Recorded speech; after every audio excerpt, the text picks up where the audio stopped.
I'd like to talk next about something called markers. So markers are used to let your dog know in the training process that what they're doing is what you're expecting of them and they're doing a good job. We have two types of markers. One is called a continuation marker, the other is called a terminal marker. Your continuation marker is a marker that you're going to use to let your dog know to keep doing what they're doing and they're doing a great job. Your terminal marker is the marker that you're going to use to let your dog know that their work is completed and there's a reward coming. So what that would look like in your training process, if you're using voice commands, you're going to be using something like a yes for the terminal marker. If you're using a clicker, when I work with a clicker, I use a double click. If you're using a continuation marker, that can be something like a good boy, or when I use the clicker, it's a single click. The importance of having that understood and really set in place for yourself is that when you're training different commands, you're working on things like duration, or you're working on removing treats with your dog. Those continuation markers are really helpful for that type of part of the process. So now that we've got that part out of the way, I want to demonstrate a few things with Cosmo. One being how to work with him on just the terminal marker, which will be when you're trying to teach one command. So it's important to know that when you're working with your reward delivery, and later down the line, if you include corrections of any kind, you're going to want to do either of those two within 1 second of delivering the command if they have not started to follow through with your command.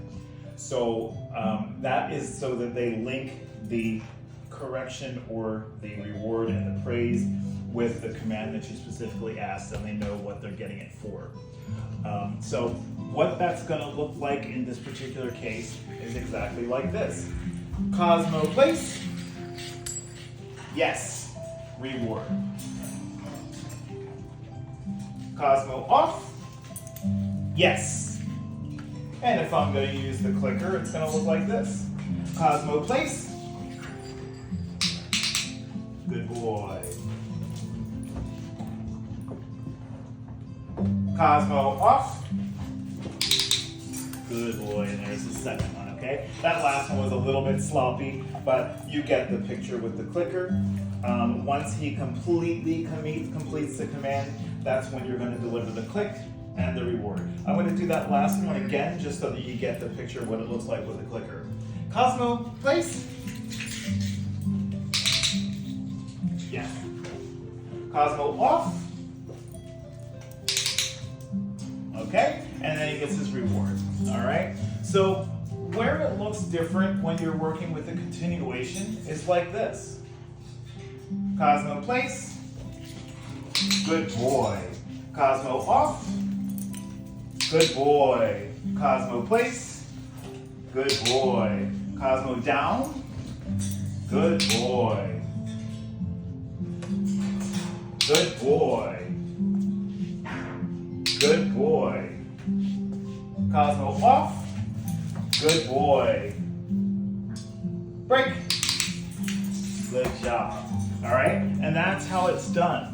So as you can see, I was working on the duration of him sitting on his place bed, moving around it as a distraction, and communicating with him that staying on the place bed during that time frame was exactly what I was looking for from him.